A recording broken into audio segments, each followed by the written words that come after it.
میرے پیارے دوست اور بزرگوں، یوں تو یہ سلسلہ اللہ پاک کی طرف سے برابر چلتا رہتا ہے۔ ہر گھڑی اللہ پاک کی طرف سے انعامات، انوارات، اللہ کی رحمتیں برستی رہتی ہیں، مگر شب برات ایک اہم موقع ہے۔ اس میں اللہ رب العالمین نے امت محمدیہ کے لیے رحمت اور مغفرت اور بخشش کے سیزن کا ایک اعلان کر دیا۔ مزے کی بات تو یہ ہے سب کچھ دیا جائے گا اور کچھ نہیں لیا جائے گا، مفت میں رحمتیں لوٹو۔ اس رات کو آپ صلی اللہ علیہ وسلم خدا کے دروازے پر، صدیق خدا کے دروازے پر، عمر خدا کے دروازے پر، علی خدا کے دروازے پر، مگر افسوس کہ امتی کہلانے والے آج کی اس رات میں یعنی شب برات میں آتش بازی کے دروازے پر جا رہے ہیں، آتش باز بن رہے ہیں، شیطانی حرکتیں کر رہے ہیں۔ تو کیا یہی اہل ایمان کی اور امتی کہلانے کی یہی ذمہ داری ہے؟ کیا شرم کی بات ہے؟ کیا اہل ایمان کی یہی پہچان؟ تو میرے پیارے دوست اور بزرگوں، اعلان عام ہو جاتا ہے، مگر ہم ہیں سن ضرور لیتے ہیں۔ اس سے بڑھ کر اور کیا خوشی چاہیے؟ تمام رات اسی طرح دربار لگا رہتا ہے، عام بخشش کی بارش ہوتی رہتی ہے، یہاں تک کہ صبح صادق ہو جاتی ہے، دربار برخاست ہو جاتا ہے۔ تو میرے پیارے دوست اور بزرگوں، میں نے شروع میں بتایا تھا کہ اس قسم کا دربار اگرچہ تمام سال ہر رات کو ہوتا ہے، مگر وہ آخری تہائی رات کے وقت سے مخصوص ہے۔ اس رات کی یہ فضیلت الگ سے ہے کہ یہاں پر تہائی رات میں نہیں بلکہ سورج جیسے ہی غروب ہوتا ہے، سورج ڈوبتا ہے، 15ویں شب شروع ہوتی ہے، اس وقت سے لے کر فجر کے وقت تک یہی حال رہتا ہے۔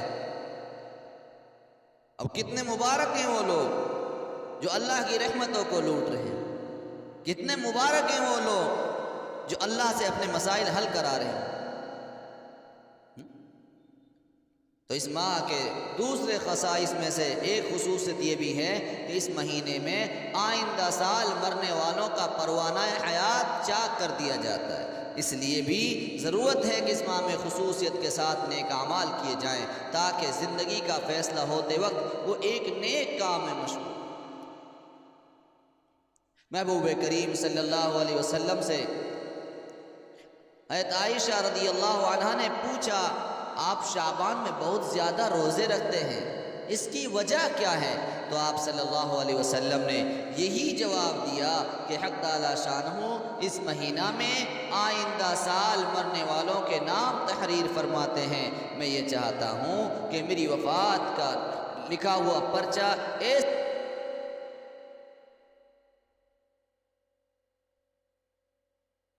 ریزرویشن کر دیا کہ تم اس رات میں آؤ اور اپنے گناہوں کو بخشو۔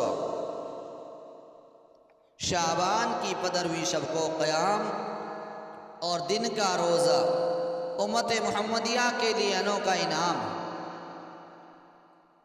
ابن ماجہ شریف کی حدیث ہے کہ محبوب کریم صلی اللہ علیہ وسلم نے ارشاد فرمایا، شعبان کی 15ویں شب کو قیام کرو اور دن کا روزہ رکھو، یعنی 15ویں تاریخ کے دن کا روزہ ہو اور شب میں اللہ کی عبادت ہو۔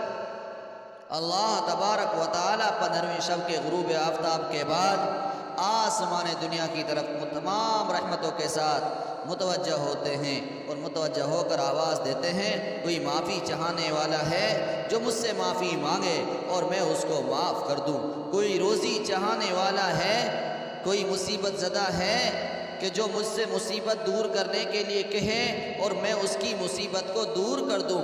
اسی طرح صبح صادق تک یہ آواز اللہ پاک آپ صلی اللہ علیہ وسلم کی امت کو دیتا رہتا ہے۔ ذرا سوچیں، آپ کے سامنے آپ کے دوست نے، آپ کے چھوٹے نے، بڑے نے آپ کے خلاف کوئی کام کیا، آپ منہ موڑ لیتے،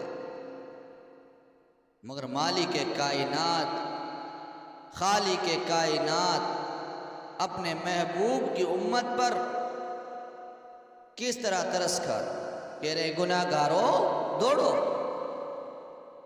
خدا خود آواز دے رہا ہے کوئی گناہ گار، ہے کوئی سیاکار، ہے کوئی مفلس وفادار، ہے کوئی مصیبت زدہ، ہے تو آئے، جلدی آئے۔